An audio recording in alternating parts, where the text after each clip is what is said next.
নতুন বাংলাদেশকে নতুনভাবে বিনির্মাণের লক্ষ্যে যারা বৈষম্য বিরোধী আন্দোলনের সামনের সারিতে থেকে নেতৃত্ব দিয়েছেন, কিংবা যারা বর্তমানে জাতীয় নাগরিক পার্টি নামক যে দলটি আছে, দলের নেতৃত্বে তারা আছেন, তাদের প্রত্যেককে আমরা চিনি। এরা যখন ছাত্র জনতার আন্দোলন চলছিল, আন্দোলনে এরা নিরস্ত্র অবস্থায় অস্ত্রের সামনে বুক পেতে দিয়েছিলেন। এদের সাহসিক ভূমিকার কারণে, এদের ত্যাগের কারণে একটা সরকার ৫ আগস্ট ক্ষমতা থেকে পড়তে বাধ্য হচ্ছে, বা সরকার পড়ে সরকার প্রধান দেশ ত্যাগ করতেও বাধ্য হয়েছিল। ৫ আগস্ট আগ মুহূর্তের প্রেক্ষাপটের কথা যদি আমরা বলি, তখন আন্দোলনটা ছিল জনস্রোতের আন্দোলন। সকল শ্রেণী পেশার মানুষের ঐক্যবদ্ধতার মাধ্যমে একটা আন্দোলন ছিল, যে আন্দোলনে নেতৃত্ব দিয়েছেন এই ছাত্র প্রতিনিধি যারা ছিলেন সামনের সারিতে থেকে তারা। এরপর যখন সরকার পড়ে গেল, সরকার পড়ার পর নতুন করে এটা ডিভাইড হয়ে গেল।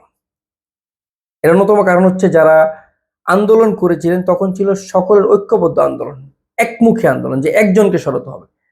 পরবর্তীতে আন্দোলন যখন সফল হয়, সফল হওয়ার পর যারা রাজনৈতিক নেতৃবৃন্দ আছেন, আন্দোলনে অংশগ্রহণকারী, তারা তাদের স্ব দলে ফিরে গেছে, বা তারা এখন ডিভাইড হয়ে গেছে। এবং যারা কর্মব্যস্ত মানুষ আছেন, তারা তাদের কর্মে ফিরে গেছেন, তারা আন্দোলনের চিন্তা ভাবনা ছেড়ে দিয়েছেন। পাশাপাশি যারা সাধারণ শিক্ষার্থী আছেন, যাদের কোনো উদ্দেশ্য ছিল না, বা যারা রাজনৈতিকভাবে রাজনীতি পছন্দ করেন না, তারা তাদের স্ব ক্যাম্পাসে ফিরে গেছেন, তারা কিংবা তারা তাদের পড়াশোনায় মনোযোগী হয়ে গেছে। এর ভেতর যারা বর্তমানে বৈষম্য বিরোধী আন্দোলনের পরবর্তীতে যারা জাতীয় নাগরিক পার্টি নামক দলের নেতৃত্বে আছেন, এই যে সামনের সারিতে থেকে নিরস্ত্র অবস্থায় যারা বুক পেতে দিয়েছিলেন, তারা কিন্তু এখন এই নাগরিক পার্টিতে নেতৃত্ব দিচ্ছেন। এর ভিতরে এদের মধ্যকার অনেকে আবার এই দলটাতে যোগ দেননি, তারা নতুন করে নতুন দলের চিন্তা ভাবনা করছে। তো আমরা ৫ আগস্ট আগ মুহূর্তের চিন্তা ভাবনা বাদ দিয়ে যদি বর্তমানে চিন্তা ভাবনা করি, ৫ আগস্ট পরবর্তীতে এদেশের জনগণের একটা প্রত্যাশিত জায়গা ছিল, এই ছাত্র নেতৃত্বে যারা আসবেন তারা আমাদের জন্য জনকল্যাণে তারা কাজ করবে। আমরা লক্ষ্য করছি তারা সেটা করার চেষ্টা করছেন, কিন্তু কিছু ক্ষেত্রে আমরা দেখতে পাচ্ছি যে তাদের ভেতর মতের অমিল, মনের অমিল, তাদের নেতৃত্বের মানে নেতৃত্বে আসা নিয়ে বা নেতৃত্বের গুণাবলী নিয়ে অনেকের ভেতরে দ্বিধাদ্বন্দ্ব আমরা দেখতে পাচ্ছি।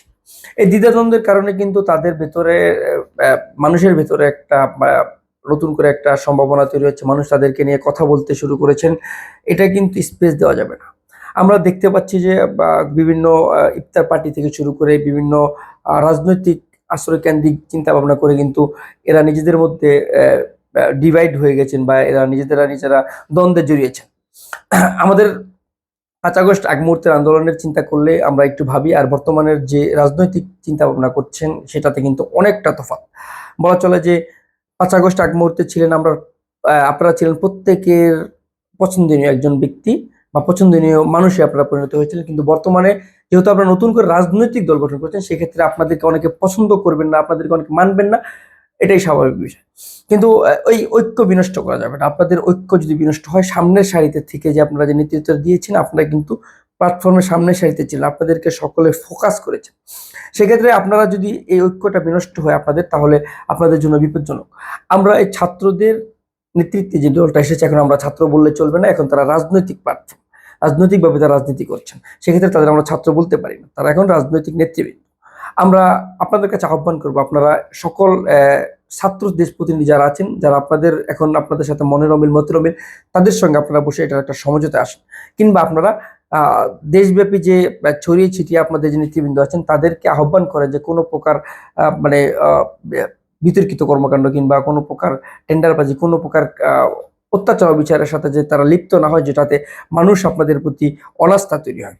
ইতিমধ্যে আমরা কয়েকটা স্পেসে দেখেছি যে ছাত্র প্রতিনিধি সমন্বয়কদের নিয়ে বিতর্ক, যেমন আমাদের নারায়ণগঞ্জে এক ছেলে বৈষম্য বিরোধী আন্দোলন নেতৃত্বে তার নাম আছেন, তিনি ইয়াবা সহ আটক হয়েছেন। কিংবা বিভিন্ন স্পেসে আমরা দেখতে পাই, বিভিন্ন জায়গায় আমরা দেখতে পাই যে ছাত্র প্রতিনিধিদেরকে নিয়ে একটা তুলকালাম কিংবা ছাত্র প্রতিনিধিদেরকে নিয়ে সমালোচনা।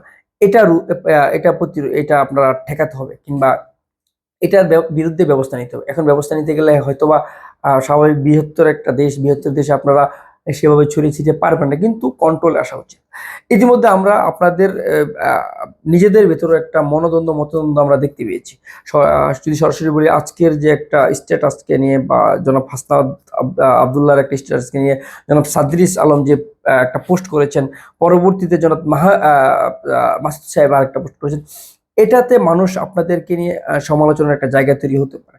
আমরা আপনাদের কাছে বলি, আপনারা নতুন বাংলাদেশ বিনির্মাণের একটা লক্ষ্য নিয়ে এগোচ্ছেন, আমাদের প্রত্যেকের আপনাদের প্রতি একটা আস্থা আছে, আমরা আপনাদেরকে সাপোর্ট করব, কিন্তু কোনোভাবে নিজেদের ঐক্য বিনষ্ট করা যাবে না। আমরা লক্ষ্য করছি আপনাদের কিন্তু দিন দিন জনবল সংকটে পড়ছেন, আপনাদেরকে নিয়ে মানুষ মন্তব্য করছেন, আপনাদেরকে নিয়ে তুচ্ছ-তাচ্ছিল্য করে কথা আমরা বলতে দেখছি। সেক্ষেত্রে আপনারা নিজেদের ঐক্যটা নষ্ট করবেন না।